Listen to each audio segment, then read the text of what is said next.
Hello everyone, this is Robert from G10 America.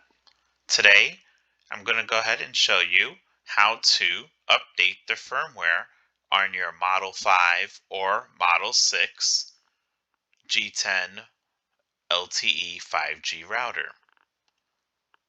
Make sure you have established a wireless connection or have an Ethernet connection between your computer and the router.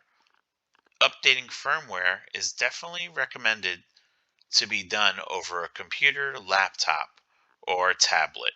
You should not try to use a phone to update your firmware. Once you have a web browser open, using either Chrome, Edge, Firefox, or Safari, you'll go ahead and type the URL of the modem. This is the internal web page we're going to access, and we do so by typing 192.168.2.1 and then hit enter.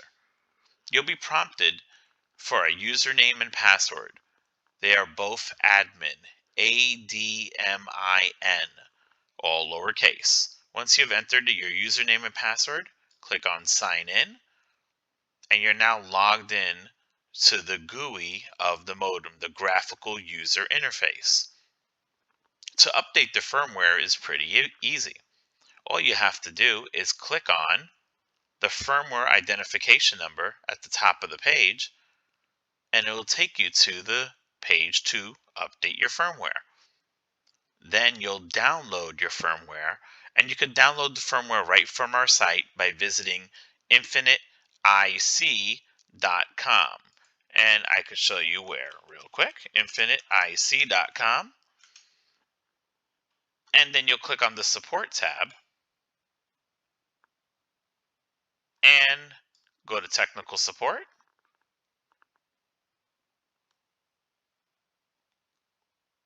And you come down a little bit and G10 latest software updates for your device.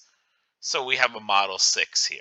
So I'm going to go ahead and click on that, and that file is saved into my download file. I can now go ahead and close this website. And now I'm going to go ahead and choose my new firmware file. I click on choose file, and I look for the file I just downloaded, which is right here, the Infinite V6 file 0706. I double click it. It's now loaded in here. And all I have to do once I have the file chosen is hit upload. And my firmware begins to upgrade. Once the firmware is done, you'll see the new firmware number at the top of your screen when you log back in or your modem resets itself.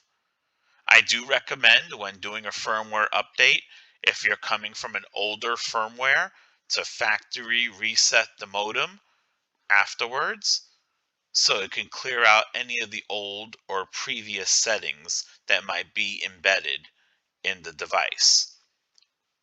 This firmware upgrade process does take about 2.5 minutes, so please be patient. Do not move away from this page. Walk away from the computer and let it do what it has to do, and it will come back on its own. So that is how you update the firmware on a G10 Model 5 and Model 6 device. Visit g10america.com for more information about our products. My name is Robert. Thank you for watching this video.